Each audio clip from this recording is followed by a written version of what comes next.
Welcome to ABA on Tap.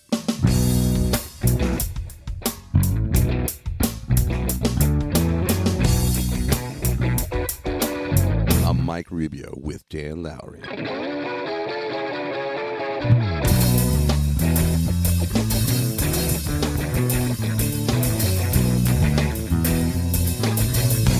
So without further ado, sit back, relax, and always analyze responsibly.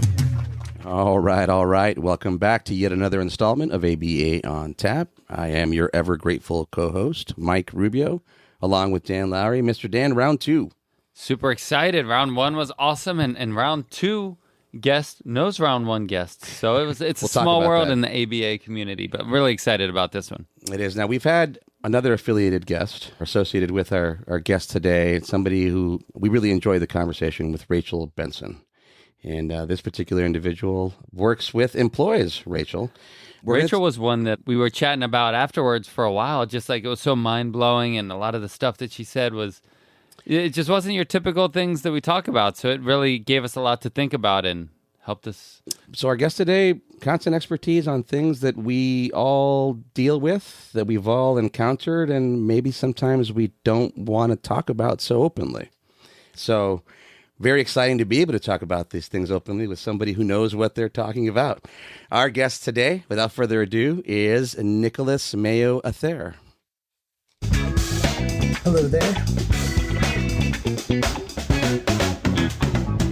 Nicholas, thank you for your time on a Sunday afternoon. How are you doing today? Thank you for having me. I am doing very well. Pretty excited to be here. Always an honor, and actually enjoy the episode, the two parts that you did with Rachel. So kind of excited to be a part of that now. Oh, so you've listened a little bit. We appreciate that very, very much. And thank you for agreeing to come on. We like to kick right off with what we call the origin story. We find that everybody we talk to maybe has similar roots to what we've done. Everybody, or not everybody, but most people in ABA have some run through the autism intervention piece. And then there are individuals like yourself who have found a very important, very specialized section or place to apply these tenets. So tell us a little bit about how everything got started up to where you are now, and that should give us enough to talk about. Okay, my goodness, it is going to be a bit of a journey. So we appreciate that. Absolutely. We're here to listen. And if it looks like I'm texting, I'm just writing notes. Yeah, that's what he good. says. Yeah. Anyway. Right. No, you're vague booking. Let's be real. No. Okay. So my journey actually goes all the way back. I think we should kind of look at like 2003. Okay. So I want to go back to when I was a junior in high school, and I already had been exposed to sex ed and things like that, but it was really, really bad sex ed. I was undiagnosed autistic. I was in like gifted program and stuff like that. And I had some behavioral concerns, but I just thought I was an angsty teen. But there were issues that I had with sex ed early on that I didn't even realize were uncommon issues. Things like when I had heard, our teacher in 5th grade had told us, so this goes even further back, we're looking like 96. My teacher had said, boys beat their meat and girls, they diddle themselves. And like, oh, I don't know what this means. So I went home and I was like, well, I know enough to know that like meat means my junk. So went home and just started hitting it and being like, why do people like this? So I didn't realize until like much later that like that was an uncommon experience. But what I did realize was that there was a lack of equity in sex ed, particularly when it came to queer identities. And so being queer myself and also having gone through reparative therapy, which is a type of conversion therapy, I had a pretty strong sense of like justice already towards like my own rights and towards like being able to live authentically. And it was really upsetting that they wouldn't talk about anything gay or how to be safe or anything like that outside of a very traditional marriage structure. And so my junior year of high school, I got trained by the Gay, Lesbian, Straight Education Network. They've since changed their name, but they remain still GLSEN. So GLSEN trained me to be a peer educator for sex ed back when I was 16.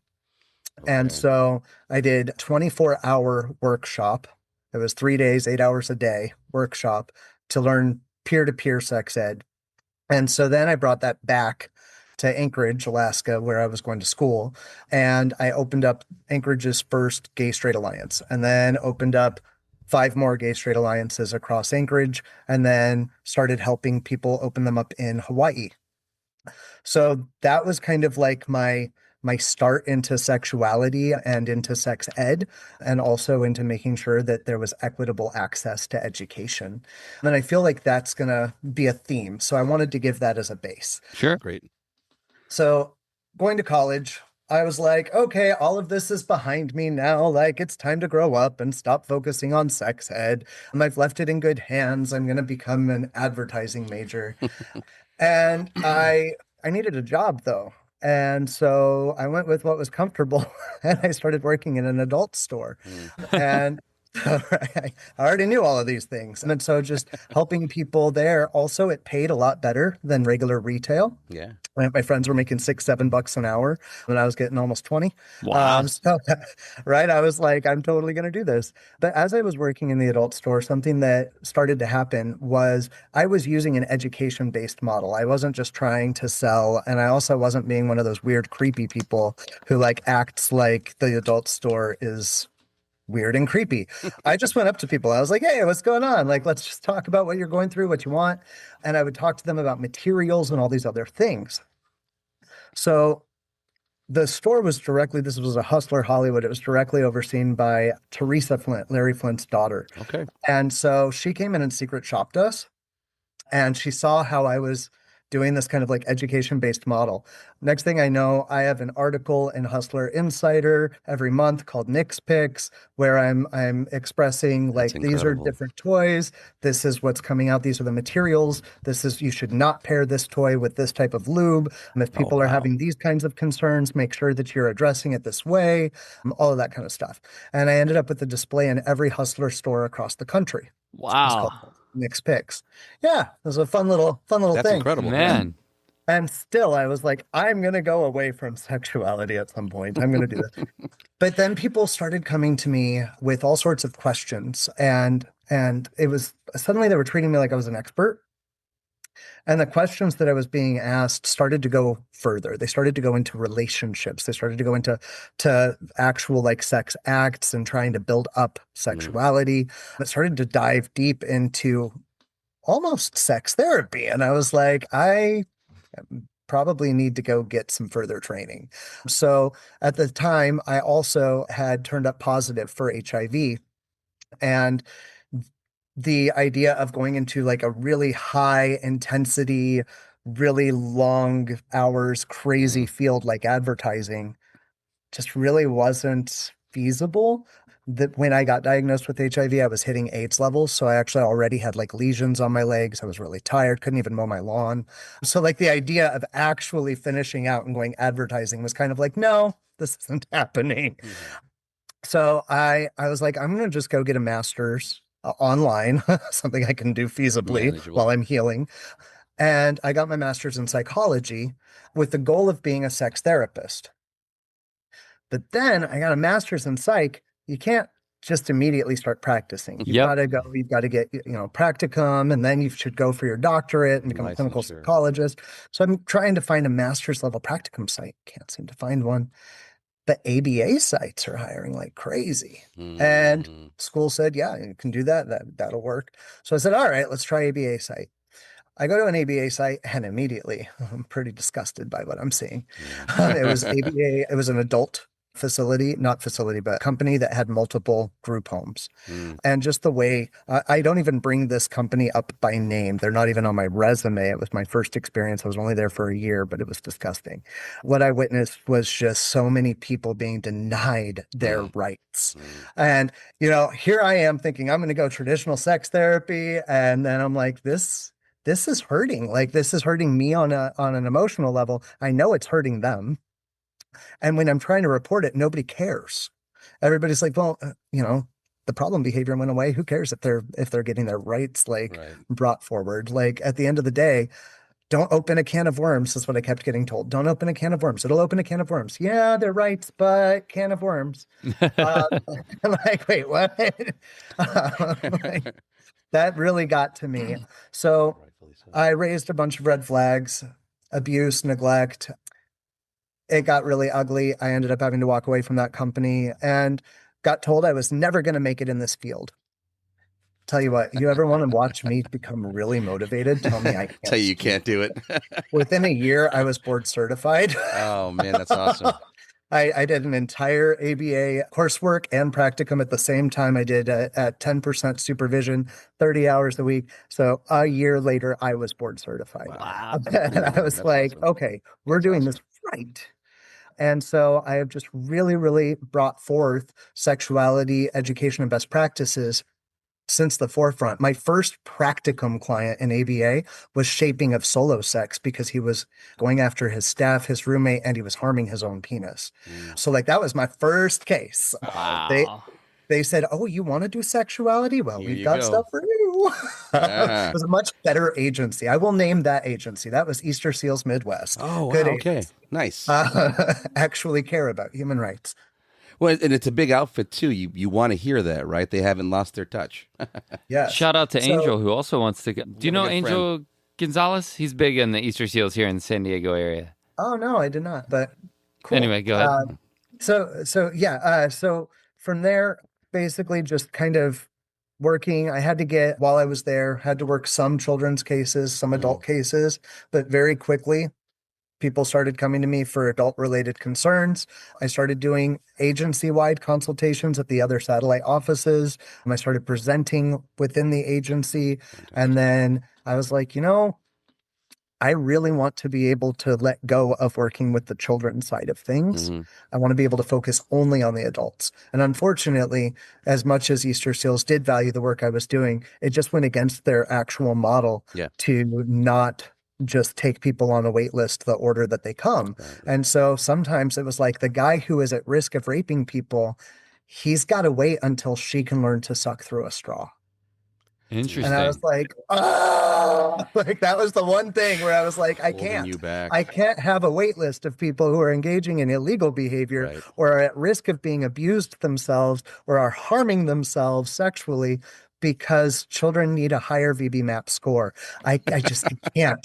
So I did end up leaving Easter Seals, but on really good terms. They were so kind. They let me take my sexual cases with me, and I opened wow, good for Empowered, a them. Center for Sexuality, in 2015. We started with actual clients in 2016 in January that year, and just been going strong ever since. We are now international. We do offer international consultation. We have direct clients in Missouri, California, a couple of other states. And then we also have behavior analysts worldwide that we are training. I've developed the certified behavioral sexologist is a certification, and it's pretty robust. So they have to take 60 hours of online or in-person CEUs. They have a 10 CEU in-person mandatory self-reflection weekend. They also have to do 100-hour practicum, 90 hours client facing, and 10 hours of group supervision, where they have to give each other feedback and brainstorm on their cases together. They have to do all of that, and they have to pass quizzes after every CEU. And so by the end of it, they've basically met every criteria for any certification you've seen. I mean, it's so incredibly robust. So from that program, we also have a second level, and this is where things get crazy. Okay. Second level, we're addressing common concerns and couples. There we are doing couples work, and we are working with neurotypical couples or mixed status couples, or we're working with couples who are both neurodivergent.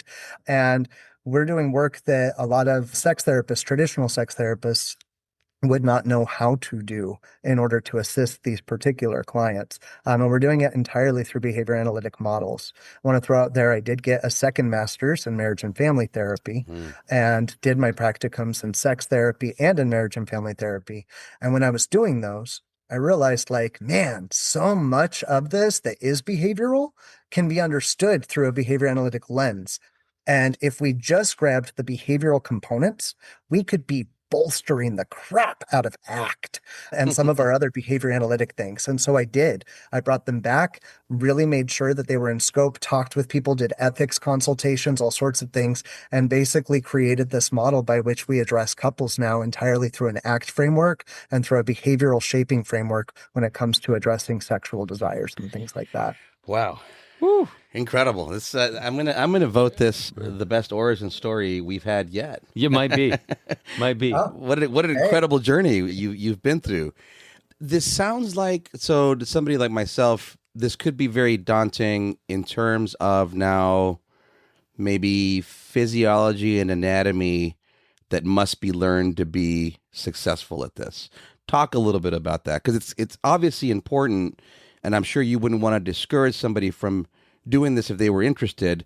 You keep saying robust. I mean, this is a lot of other information, a lot of related information, but things that now, if you're a psych major or an undergrad, now you're reaching into your bio and to some of your chemistry stuff. This is really multidisciplinary.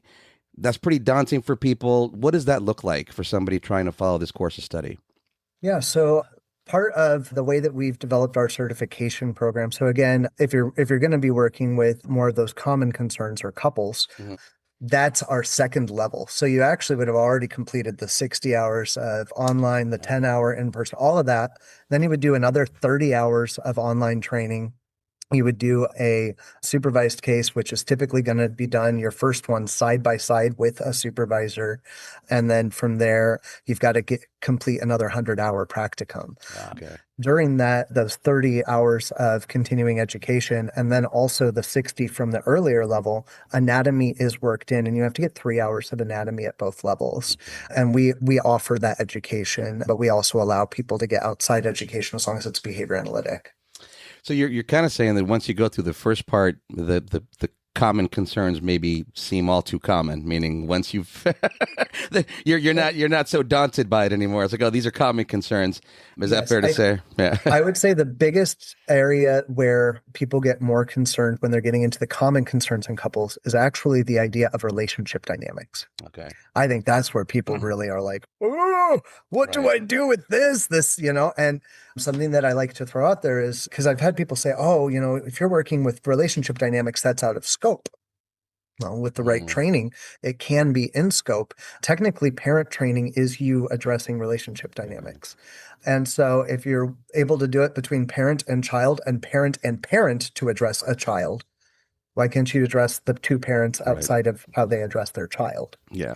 And so that's really how I kind of look at that. And in the relational dynamics, something that we really make sure, there are so many disclaimers on my trainings that are like, one of the things that you actually have to do in one of my trainings is you're supposed to repeat out loud with me.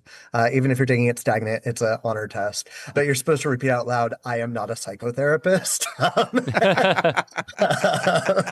It's just that idea that there is going to be time where, this is outside of scope, what they're wanting. Like, I'm not here to unpack a trauma. That is the work of a psychotherapist, right?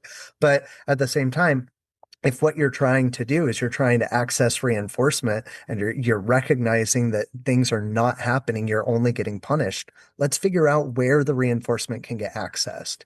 So we do a lot of addressing things like vaginismus, which is, tightening or clamping of the vaginal opening. We address anorgasmia, we address initiation avoidance, and we address all of that through an entirely behavioral model. It's ACT, and then we use a process called Sensate Focus that I'm pretty extensively trained in. Wow, that's incredible. That is truly incredible. So you mentioned a couple of things.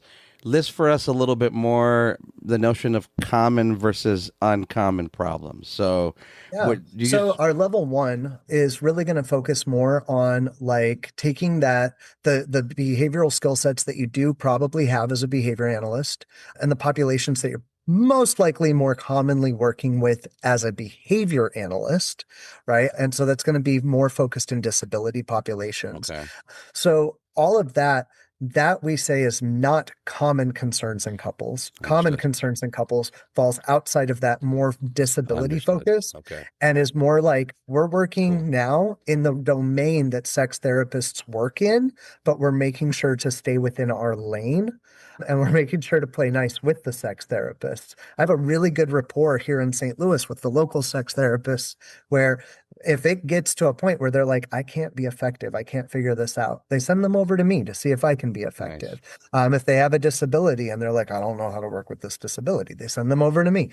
And if my clients need to unpack a trauma or they want to, address attachment disorder, I send it over to them.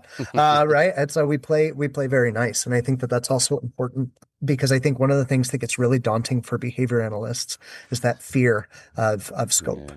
And I think that's important. We should absolutely be always within scope, but we also need to recognize that, our scopes can expand as long as we are keeping things behavior analytic, which to me, at the end of the day, I'm just going to make a statement from my point of view. It's behavior analytic if it is adhering to the 7 dimensions and the philosophical assumptions of science, right? As long as it's both of those things, it's ABA. You're good.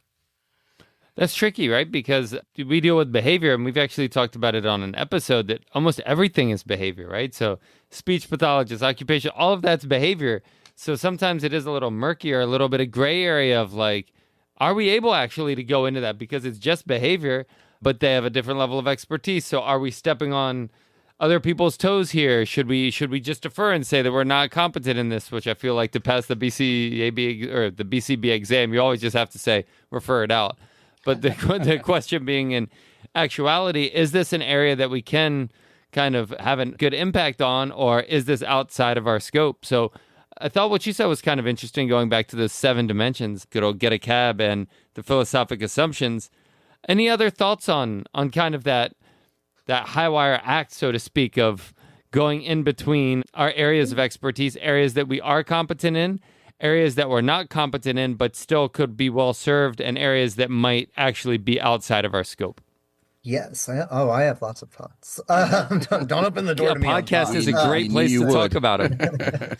So just like with sexuality, I feel like sleep disorders. If you're going to do ABA for sleep, get training in ABA for sleep. If you're going to do ABA for feeding disorders, get training in ABA for feeding disorders. I do not think that a behavior analyst is competent per se in a specific population or a specific need without specific training in that population or that need. And so to me, I would say for me, sleep is out of scope. Feeding is out of scope. I would say early intervention, out of scope. I've never done early intervention. Even when I was working with kids, I never did early intervention. I don't know anything about EIBI models. Nothing. I know what I've read and I know what people gripe about. Yeah. But I cannot say, yeah, I can take that job that is for early intervention tomorrow and start working it. That would be, in my opinion, very unethical. Okay. And so I look at competency, and we should always be aware of what our ethics code tells us, right? That competency implies that you've had training, some kind of supervised experience and or consultation. I like to look at that and say, let's get all 3 where we can, right? Let's get all 3 where we can, because then you're doing good. It's tricky, though, sometimes, too, because we have to get training. But in order to get training, you have to have somebody able to train you, and there's not a lot of people in this field. Like, I imagine when you first... So it was kind of interesting because you said you were at Easter Seals, and your first client... I think you said it was Easter Seals. Yeah. I might be mixing whether you were... Yeah, it was Easter Seals. You said your first client had, like, the sexual stuff that you were working with. So it's kind of interesting that was... Yeah, just happenstance. But question being, like, let's say you want that expertise. It could probably be hard to find individuals within the field of ABA. You could certainly go outside the field of ABA and then start to bring stuff back in. So is that kind of how you recommend going about getting that competency, is usually leaving the field and bringing it back in? The only issue there, I feel like, is then now, I'm just using you as a hypothetical, for anybody who does that, now we're kind of subservient to their perception of whatever that is, right? Because now they're the ABA expert in whatever it is. And Scott O'Donnell was talking about that on the first time we had that being overly cautious about our competency could just lead to the regurgitation of the same things over and over and over again. So what kind of was your experience, or what are your thoughts on that? Yeah. Oh gosh, that was a That's a lot. very long bit, but I think I grabbed it all. Yeah, welcome to my brain. Sorry. Um, I'm autistic too, so my brain's going and trying to like compartmentalize answers for everything, and I'm like, they're all important, and I've got to answer them all. I'm probably undiagnosed. I love your gesticulation as you do that. Like it totally made sense. I was like, yep, that's what you're doing. Thank you. My girlfriend swears I'm on the spectrum, so probably similar. Okay. So, kind of coming back around, trying to succinctly answer that. Yes, in my journey, I had to go outside because there were not behavior analytic programs training people in sexuality. I became an ASEC certified sexuality counselor and still am an ASEC certified sexuality counselor. I'm actually currently also in my second tenure as the bylaws chair, and I have just nominated Rachel Benson to be my successor. So hopefully in June, she will be the new bylaws chair at ASECT. It's really nice having behavior analysts board adjacent at a sexology org. Heck yeah. It's really, really cool. Congrats, man. Thank you. And so getting certified there, though, something that happened that was a huge pain in the butt. And like, I've been very real with them. They know this, and they're not going to be mad that I said this. It was a huge pain in the butt that I had to take a bunch of training to meet their qualifications. Just like my program, they require 3 hours of training in every important area. But the trainings being offered were not being offered by behavior analysts. So the trainings that I had to take on, like anatomy, or my trainings on anatomy was actually relatively easy to apply. But if we look at like diversities in expression, okay, so different ways that people express themselves, kinks, things like that. Taking these courses, and I'm taking a course and they're talking about, different ways that we can get in there and help clients through their dreams. And I was like, wait, what? Wait, huh? I'm like, I can't do that in my, like, that will never be in scope for a behavior analyst. I know that will never be in scope, dream analysis. So in that regard, like, there were things that I had to pay for in order to get the certification that realistically were more meant for traditional psychotherapists. And so it was just kind of like, I don't want to spend money and spend time on something I can't use. Yep. In addition to that, I had to complete my practicum there. And I did my practicum. I was very, very lucky that my practicum supervisor had an autistic son and had experience with ABA and knew the difference between psychotherapy and ABA. And so she was awesome. We spent all of my time in my practicum breaking things down and looking at what can I do versus what could she potentially do.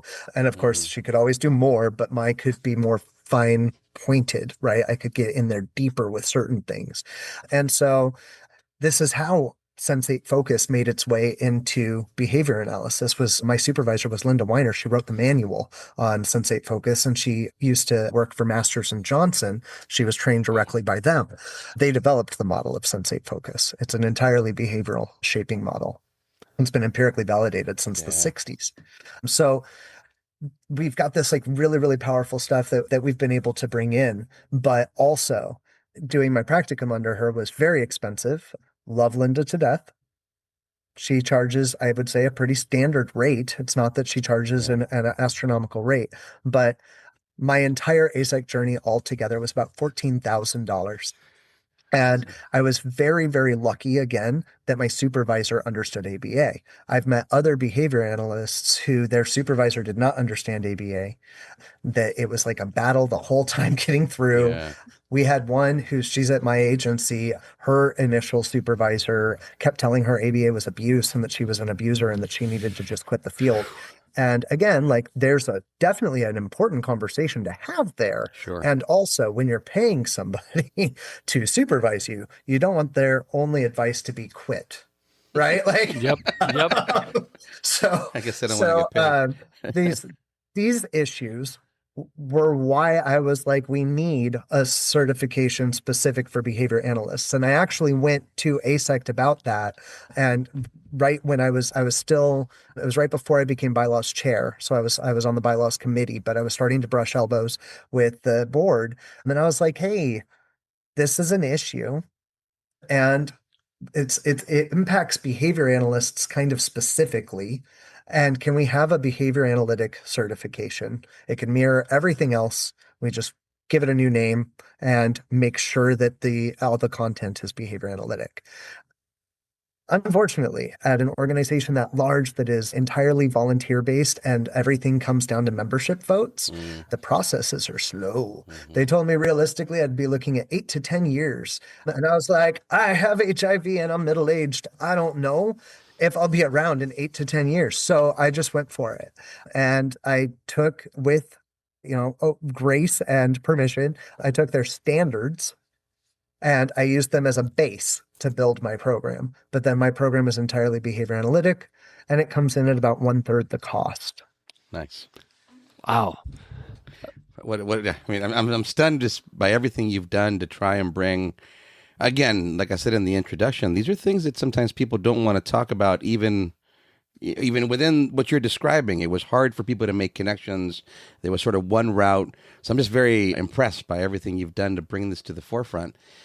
You had mentioned earlier, sort of back to the idea of common versus uncommon problems. And I guess one of the things that is astonishing, just even in my limited experience, say working with adolescents or adults, is how easy it is, or how easy it seems for any of us to sort of dismiss sexual needs for certain individuals. So even if I'm working for adolescents, and it's, I like to make the joke, we work with developmental disabilities, all of the stuff you're worried about is always right on time. So when I work with, male adolescents, and there's moms worried about masturbation, for example, and it's like, yeah, that's going to be right in there, and that's a need. What's your experience in terms of educating people in terms of physiology and anatomy, that despite certain quote unquote developmental disabilities, this is still an organism with certain needs that's functioning in a certain way? These expressions will arise. It seems pretty astonishing. I guess to me, it seems very interesting that it's so easy for us to dismiss this and be like, no, this will clearly not be based on a certain level of socialization or expression. This is clearly not a need for these individuals, and I'm sure you would contend differently. I would. So I want to answer that. I also just real quickly want to finish, because Yes. again, there were components. Oh yeah, to that please, last please. question. Thank you so much. Something I do want to make sure gets addressed is gatekeeping. And right, so I recognize right now I own a program. Yeah. And right now it is the only program like it. What I am trying to do in terms of equity is build up everyone around me where I can.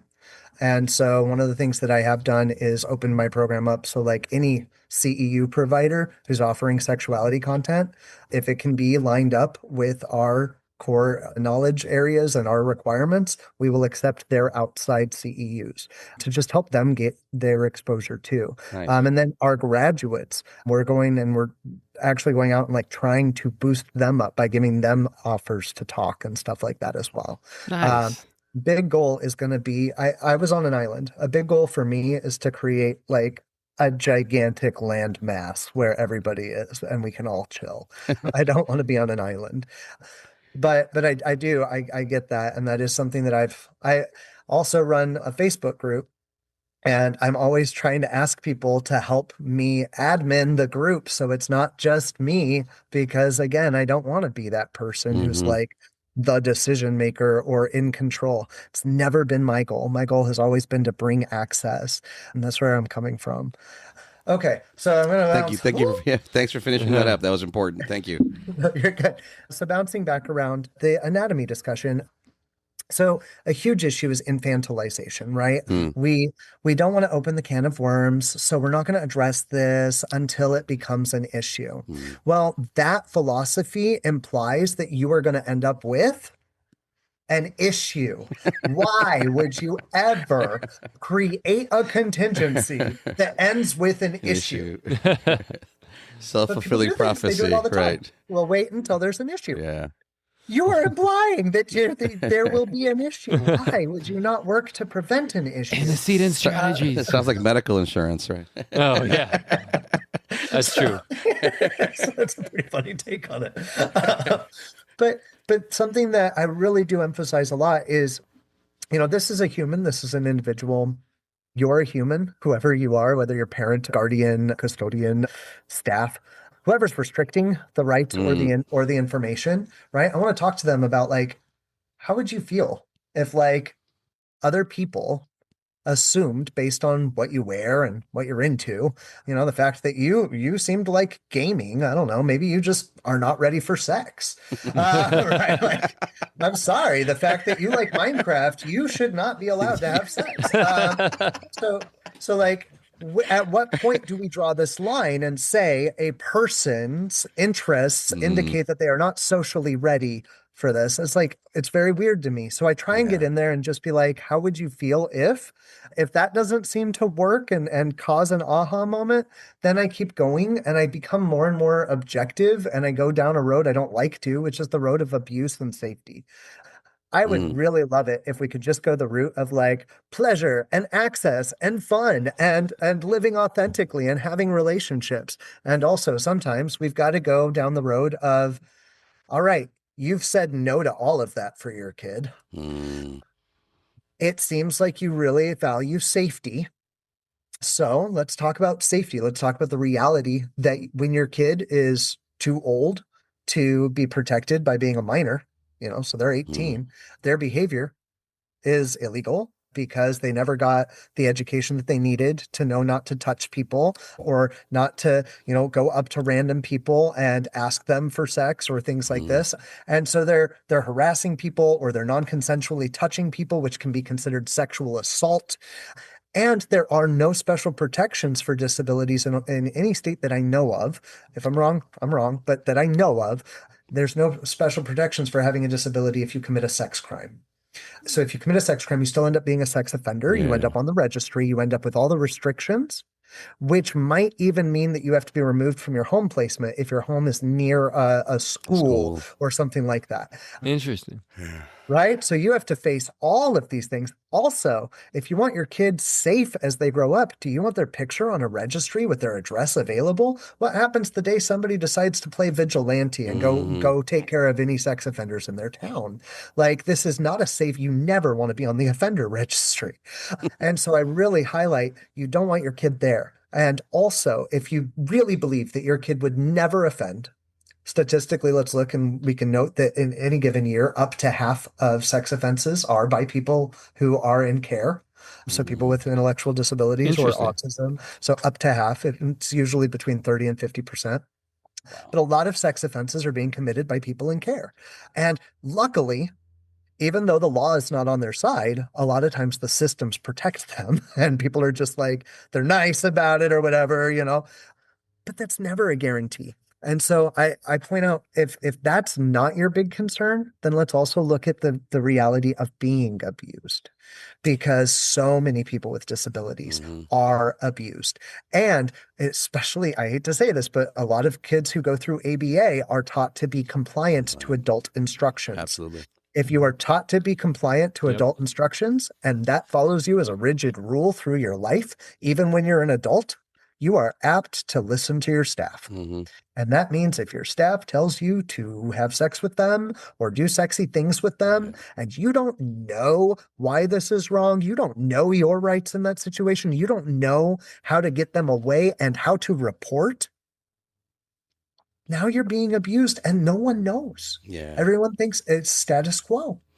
And this is what staff are hoping for when that is their motivation. Mm. They want a parent like you who is preparing their kid to be groomed by staff. Yeah. That And that so Go I ahead. try really hard not to go that route until that's my last resort. Last resort. Yeah. No. I like that. I like that. That's a good way to word it, though, Yeah. because sometimes it has to go that way. Well, and I don't think that that's the first thought that a parent or a guardian would have. They're worried about the outward expression of that, maybe, and then that might get their attention. But they don't think about the education in terms of the individual themselves and how they might protect themselves if that overture is made toward them and it's undesired or unwanted. So, Let me tell you, I raised some eyebrows when I was initially teaching teenagers, what to do if somebody's getting on them, and I included in there a tiered response mhm. that was no, they keep going at you, push them and yell no, right? So I'm like teaching them that pushing is a thing to do. Yeah. And then if they continue, you scream, fuck no, and you get to another safe adult as quickly as you can, right? People were like, you're going to teach a teenager that? And I'm like, well, Yeah. they're at risk of assault. Like, I feel like fuck is a valid word when you Yeah. are needing to use it to really get your point across. There are times where words are valuable. Yep. This is why I don't like the term inappropriate behavior. I'm like, no, unless it's illegal, under the right context, almost all behavior is going to be appropriate. And there are times where you just need to say fuck. Yeah. Even a lot of illegal behavior is appropriate under certain contexts. Like, militaries shoot people, like that's murder, right? But like, yeah, and you've talked about that too. About it's all about discrimination, right? Like we use the term aggression, but that's appropriate sometimes if somebody's trying to aggress to you. So I think we totally vibe with what you're saying there. Sorry, cut you off there. No, go ahead. I was thinking about the client that. Oh well, let me actually go off something you said and then get back to what you said, Mike. You mentioned that high portion of individuals with autism or developmental disabilities end up being abused. There's a lady who, I think she's on the autism spectrum. She gives speeches here in San Diego. I know she has some sort of intellectual disability. I think it's autism. And she gave a speech at my girlfriend's ex-school district and just talking about what it's like to be a neurodiverse individual. And I think she said like 80% or something of women with, again, I might be butchering it. That's why I want to run it by you. I think she said like 80% experience some sort of sexual abuse in their life or something like that. Is it that high? So the research is kind of divided, but I'm going to tell you right now, even the low is too high. So research is going to show you anywhere between 60 and 90. Okay, so 80's right in there. Wow. And that's staggering. Even 60 is way too much. That means the average person with an intellectual disability, especially one who was born assigned female at birth, is very likely to be sexually assaulted. The most common ages for the assault are actually when they are children and then when they're elderly, but definitely can happen at any point in the lifetime. That's staggering. I mean, that is even 60 is, I mean, that's more than half. That is absolutely that's the staggering. Conservative amount, right? And are y'all finding it's usually by family members, by like service providers? Is there like a? It's both. Yeah, it's going to be both. It's so one thing that I really am so glad that we're finally kind of moving away from, like I'm like ready to pull my hair about this, is stranger danger, because at the end of the day, is stranger danger really the big concern? No. I do think it's important to teach people that you shouldn't trust strangers. You don't know somebody. But we absolutely need to be teaching, especially early, because kids, they can be victimized by so many people in their lives. We need to be teaching kids like what is okay and what's not okay in terms of who can touch them, where, when, how, and what the children should be saying or doing if somebody is touching them against that correct what, where, and how. Like just because mom changes your diapers doesn't mean Uncle Jerry changes your diapers, right? Uncle Jerry definitely should not be reaching in and doing the things that he's doing to you. Like we need to really get in there and we need to be teaching those things. So I think it's, again, very important that we address the abuse component, but I try really hard to really just emphasize like, let's do this all from a standpoint of building up a human who's going to have a good stance of autonomy, and a good framework of like their life and why they're important and why, human relationships need to be very consensual. I like to teach consent very, very early on. I never worked early intervention, but I started with like 3 and 4. And I was working in some consent-based programming even with them. I was teaching them assertive communication. When is it okay to be bossy? When is it okay to tell somebody a hard no? I wasn't teaching the 4-year-olds the F word, but teaching them a hard no, and teaching them lots of little things, and teaching their parents too. When grandma comes over, she doesn't get to pinch the cheeks and kiss the cheeks and all these things. She can ask, she can absolutely ask. And it is totally, we can explain to the child why grandma might want that. It's going to make grandma feel good. It's going to connect to grandma. But you also don't have to. And there are other ways that you can help grandma feel good and connect to grandma. Right? We don't want to coerce the child. This is the only way that you'll ever make grandma feel good. You have to give grandma that. Yeah. And But like, I think it's really important. Tickling.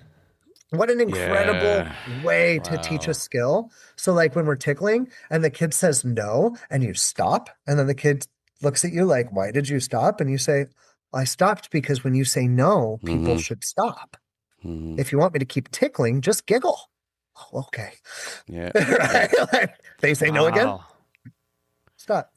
Right. And so they're learning even very early on. If someone says no, you stop. Right. Like these are important things. And they're learning that it's not just them that they need to stop, that they should not violate someone else's consent. We need to teach it both ways. They need to understand other people need to stop and respect their consent. And I know that kids can't legally consent. And I will absolutely say kids cannot consent to sex. But the concept of consent is universal and goes 100% outside of sex. When I'm teaching consent to people, I'll do things like I'll be like, in this trial, just go ahead and ask me for a drink out of my Stanley. And if you get a clear consensual yes, go ahead and reach like you're going to take the Stanley. And if you don't, then ask what you can have instead. So they ask for it. And I go, I always give it 3 different ways. So I'll go, yeah. And it's very clear, like on my face, nobody listening can see my face, but my face like lights up and it's big. And I'm like enthusiastic. Yeah, that's a very clear yes. We do it again. And I'm like, no. And that's a pretty clear no. But I also teach this one.